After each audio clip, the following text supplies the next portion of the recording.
Hello, this is Dr. Grande. Today I will analyze the case of Daniel Naroditsky. First I'll look at the background of this case, move to the timeline of the incident, then offer my analysis. Daniel Naroditsky was born on November 9, 1995, in San Mateo, California. His father was from Ukraine and his mother was from Azerbaijan. Starting at the age of 6, Daniel studied the game of chess. In 2007, he was the youngest player ever to win the Northern California K-12 Chess Championship. He scored another victory that same year in the under-12 section of the World Youth Chess Championship. This earned him the title of FIDE Master. FIDE is the International Chess Federation. The name comes from its French acronym. In 2010, Daniel published a book on chess. He published a second book in 2012. During the next year, 2013, he won the U.S. Junior Championship. Daniel was officially awarded the title Grand Master. He continued to compete over the next several years and found himself consistently ranked in the top 200 chess players in the world and in the top 25 for a fast-paced version of chess called Blitz. In addition to being quite popular as a chess player, Daniel was a well-liked commentator and teacher on social media. He had about 500,000 subscribers on his YouTube channel. Daniel had interests outside of chess. For instance, he continued his education after high school by attending Stanford University. In 2019, he earned a bachelor's degree in history. In 2020, Daniel moved into a house in Charlotte, North Carolina. He trained and worked as a coach at the Charlotte Chess Center. Daniel continued having extraordinary success playing chess. For example, in August 2025, he won the U.S. National Blitz Championship. His reputation had been cemented not only as an incredible chess player, but due to his frequent online play, a pioneer who helped usher chess into the digital era. Now moving to the timeline of the incident. Since 2023, the former world chess champion Vladimir Kramnik accused several players of cheating during online chess matches. He didn't really have much in the way of evidence, but he continued making allegations. That same year, Chess.com shut down Vladimir's blog, claiming that he used it to spread baseless allegations against several dozen players. Starting in October 2024, Vladimir added Daniel to his accusation list. On occasion, Daniel would look sideways during matches as if he was glancing at another monitor. Vladimir claimed this was consistent with cheating.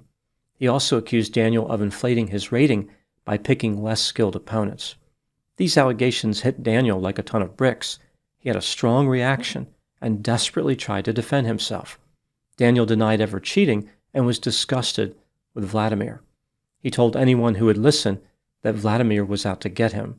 Despite Daniel's denial, Vladimir had a number of loyal supporters who were willing to believe his claims. Daniel referred to the supporters as an army of troglodyte lowlifes. On a podcast hosted by other grandmasters, Daniel explained how the accusations affected his mood. He referred to Vladimir's allegations as sustained, evil, and representing an absolutely unhinged attempt to destroy his life. Daniel said, quote, "He is trying to ruin my life. He is trying to inflict emotional harm, physical harm on me. He knows exactly what he's doing," unquote. Late on October 17 and early on October 18, 2025, Daniel conducted a live stream of him playing Blitz chess on Chess.com. Playing online Blitz games was a frequent behavior for Daniel. Normally, he was very comfortable with this activity. On this night, however, he seemed agitated. Early in the live stream, Daniel talked about how he should not browse Reddit because certain comments would get to him. After dancing around the subject a little bit, he revealed that he was upset that people thought he was too sensitive. Presumably, he meant too sensitive in responding to the accusations made against him by Vladimir. After 5 chess matches, where Daniel had 3 victories, he once again talked about the allegations, saying, quote, "I could not live if I knew that some carry the notion that I am morally bankrupt," unquote. After this, Daniel lost 10 chess matches in a row. He was clearly frustrated, at one point pounding his fist on a table. Over 2 hours into the live stream, the doorbell rang. 2 of Daniel's friends had stopped by to check on his welfare. One of them said, "You got to go to sleep, man." Daniel responded, I know, just give me a few more games and I'll go to sleep. I set a 2 a.m. curfew. What's the matter? After one of the men asked, what's the plan? Daniel shot back, I don't understand what the issue is. Please let me play a few more games of chess in peace, and I'm off to bed. Daniel played 2 more games. He won both of them. One of his friends asked him to finish the stream. Daniel responded, can I end on the next loss? The friend said, no, I'll unplug it if you don't end it.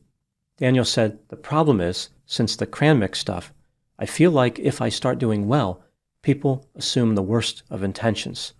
The issue is just the lingering effect of it. The friend told Daniel, you don't have to prove anything to those people. Daniel started one more game before ending the live stream just after the opening. On the next day, October 19, 2025, at about 7:11 p.m., Daniel was found dead on his couch by the same 2 friends who had checked on his welfare on October 18. He was 29 years old. The police have indicated that no foul play is suspected. One possible cause of death is a drug overdose. However, at the time I'm making this video, the cause is not known. Now moving to my analysis. Here are my thoughts on a few areas that stood out to me in this case. Item number 1. Vladimir Grande has been condemned by many well-known chess players. For example, former world champion Magnus Carlsen called his behavior appalling. FIDE said it was launching an investigation into whether Vladimir should be disciplined for the disparaging public statements that he made about Daniel both before and after Daniel died. The possible sanctions range from financial penalties to a ban. According to FIDE, the organization may sanction a player who makes unfounded accusations based on emotion or insufficient data. If Vladimir had data that were sufficient, he probably already would have presented them. It sounds like Vladimir may be in some trouble with FIDE. I would be surprised if he walked away without any penalties. Item number 2. Vladimir has made a few statements to the media claiming that he is a victim in this situation. For example, he was the subject of a bullying and slandering PR campaign, and threats were made against him and his family. And the investigation by FIDE is insulting and unfair, and they are harassing him.